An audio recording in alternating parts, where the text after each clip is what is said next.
Over the last 5 years, health experts in the country have raised concern over the growing cases of abuse of sexual performance-enhancing drugs. The prescription-only pills intended for men suffering from erectile dysfunction are increasingly being used by healthy men seeking to prolong sexual performance and pleasure. Though not officially reported, several men have lost their lives in the process. In our special investigation tonight, we establish how a broken regulatory system has allowed rogue pharmacies and chemists to literally pop the blue pill. Here is Death Blues with Gatete Njoroge.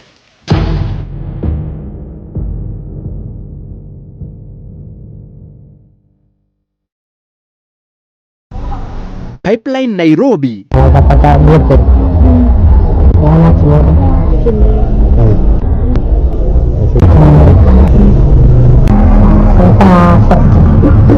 Just like that, we obtain our first 50 milligram blue pill. No prescription, no questions asked. We walk into the next chemist, same script.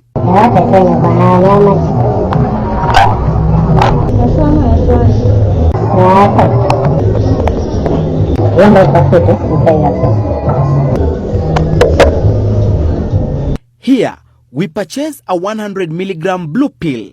The pattern is the same across most pharmacies in the area.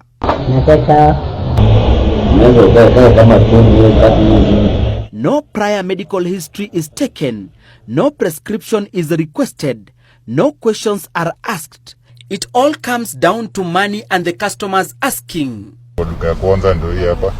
Hakuniuliza any prescription, alinipa tu. Duka ya pili akaniuliza kitu, akanipa ndio hii. Hizi zote tumetumia kwa 500, nimebaki na 150 na ndio hii hapa. So moja hii ilikuwa 200, hii 100 na hii 50. So zote 350. These pills are clearly labeled from the packet cover right down to the drug itself. Different brands available in varying strengths: 25 milligrams, 50 milligrams, and 100 milligrams. It is a silent addiction steadily taking hold in towns and cities across the country. Saa zingine tunaziita Pro-Viva. Unaweza enda uambie nipe leo nataka nicheze avieta. Nipe. Ukiongea hivyo anakutolea hiyo. Kuziata imeandikwa hapo ama imechorwa hadi ndege iko hapo. Anthony, not his real name, knows this reality all too well. For the past year, he has been using the drugs. Every week, he makes trips to the pharmacy to restock. With just 250 shillings, he walks away with 4 pills. That supply lasts him 2 weeks, he says, considering that a single pill remains active in the bloodstream for up to 3 days. Anthony says the blue pill has given him a new sense of confidence. He is now able to rise to the occasion, something he admits was a challenge when he first settled down. Nilikuja nikapata bibi kwa nyumba, naye ni kama alikuwa yeye akuna nguvu sana kuniliko. Sasa ikabidi nitafute njia. Nilienda nikatafuta hii dawa ya kukunywa ya maji, lakini nikapata hainisaidii. Nikaenda nikatafuta kuna nyingine nilipewa inaitwa mkombero, nayo haikunisaidia. He later confided in a friend, only to discover that he too was searching for a quick fix. The idea of seeking help beyond traditional remedies soon took shape.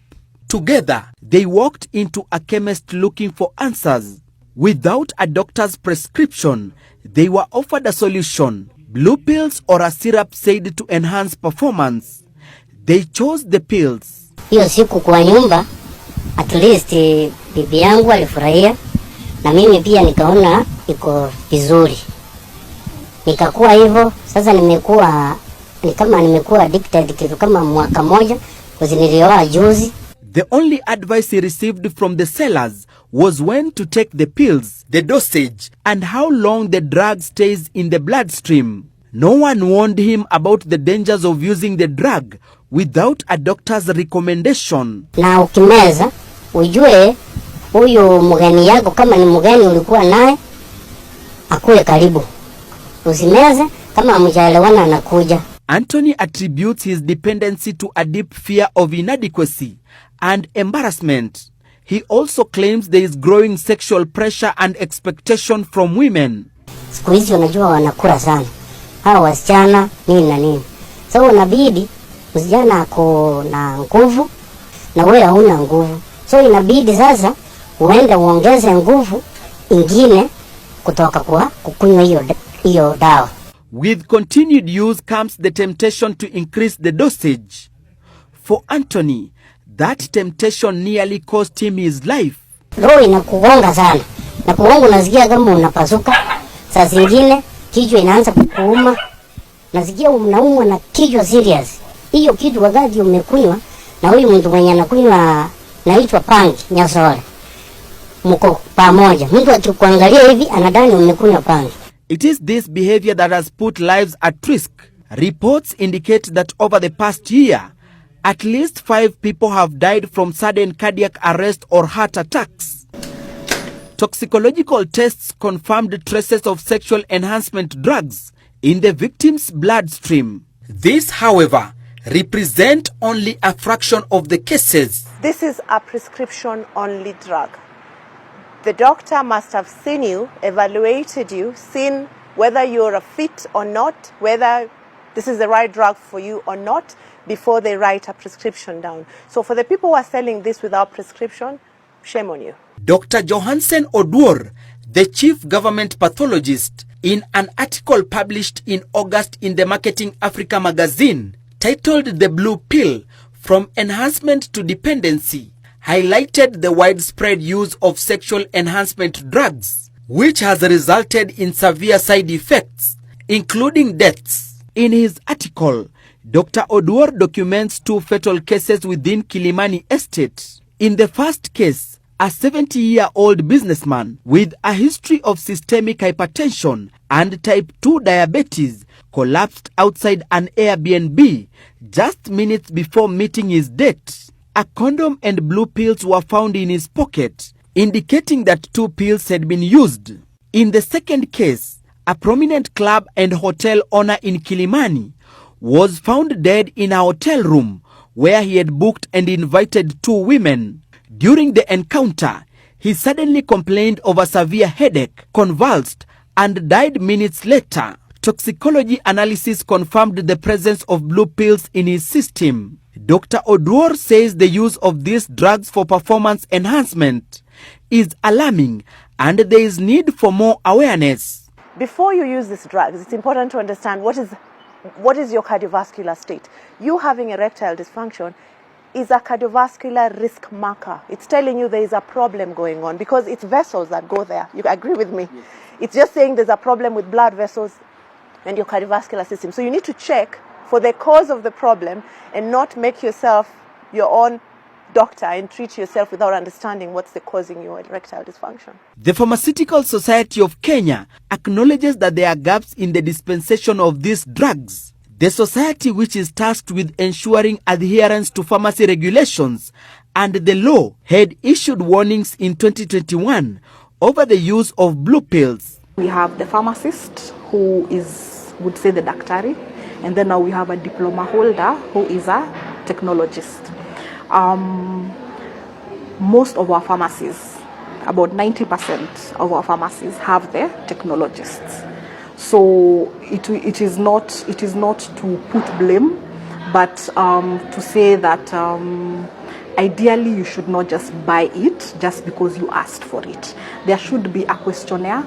You should be asked a few questions. Dr. Wairimu says the information should be shared with the Pharmacy and Poisons Board for necessary steps to be taken to protect members of the public. Once you're able to share the information, the Pharmaceutical Society of Kenya works very closely with the Pharmacy and Poisons Board, where now we are able to look at the problem in a holistic manner and say, by the way, this is where the problem is, and then now this is how we resolve the problem.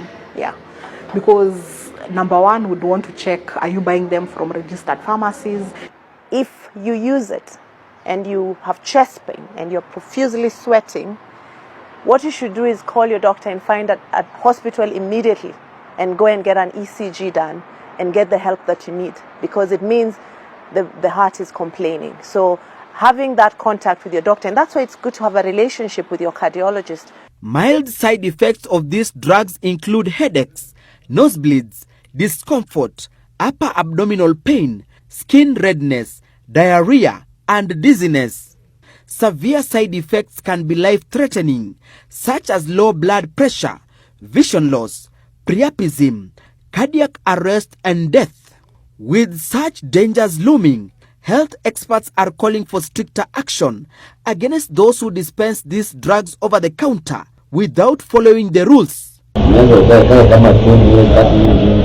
Gatete Njoroge, Citizen TV, Nairobi.